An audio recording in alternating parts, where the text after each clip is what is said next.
Welcome to Subramani. When people see that I advocate a dividend income for retirement theory, not very many IFAs or RIAs would recommend something like that. Please remember, I could just be rambling. I am not registered RIA with SEBI. Nothing that I say should be taken as investment advice.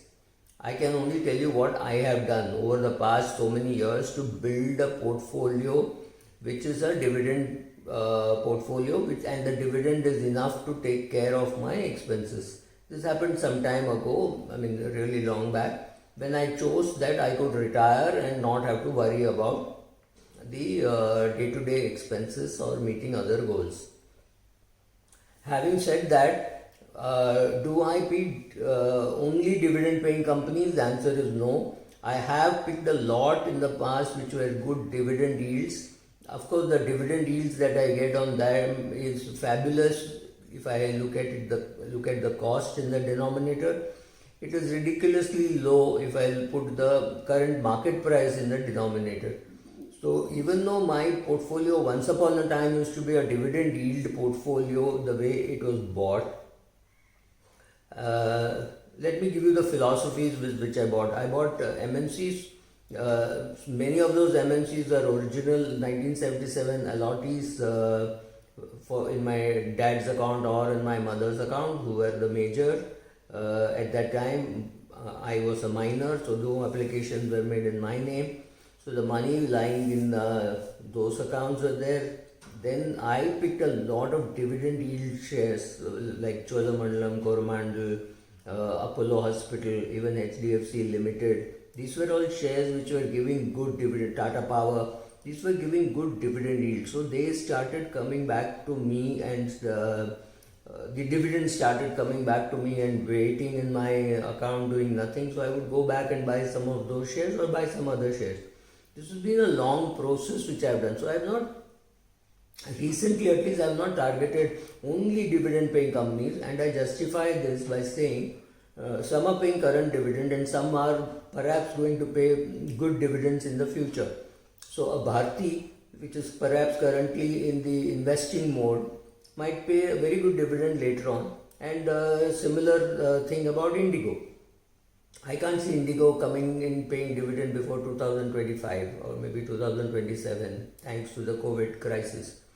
So you will have to wait. You have no choice. Now these are the future dividend paying companies, and some companies from the past may not be paying very good dividends after some time when their clout goes down. Maybe the HUL and the Colgates may slash dividends if their negotiating power goes down. We do not know how the PE will change and how the cash flow will change. Many of these companies have a huge payout. They don't keep too much cash because they don't need cash. An FMCG company doesn't need cash, whereas an infrastructure company or a power company or an airline might need the cash and keep it with itself.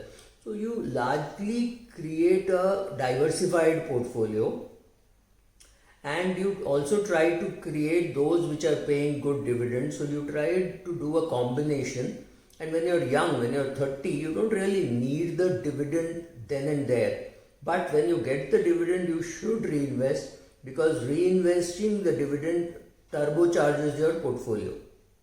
So you generally use a combination of all these strategies, saying, okay, the future looks very bright, therefore I'll buy it, so there is some growth element.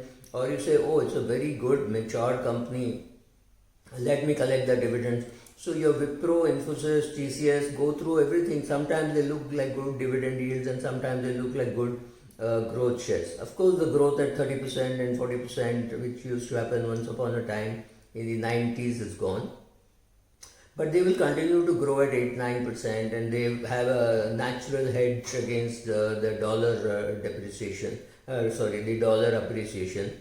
So to that extent that these companies will look good. So a combination of high growth now or something with a good past growth, and I'm saying if you need about 5 lakhs of annual income and 2.5 crores is your portfolio and the average dividend yield is 2%, you will meet your criteria. However, that 2.5 crores you will also continue to keep enhancing it while you are in service.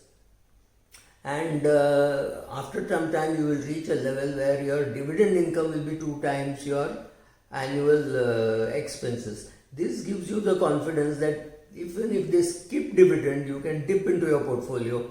Whereas if your target was 5 lakhs and you had exactly 2.5 crores, you could be in for bad time during COVID times, because very good chance that people will slash the dividend. Now, if you're 62 years of age, dipping into the portfolio might worry you. But if you're 90 years of age, you've already done your bit. After that, even if you live off your capital, it won't matter. Maybe even at 75, if you start living off your capital, it may not matter, right? So that's it. Thank you.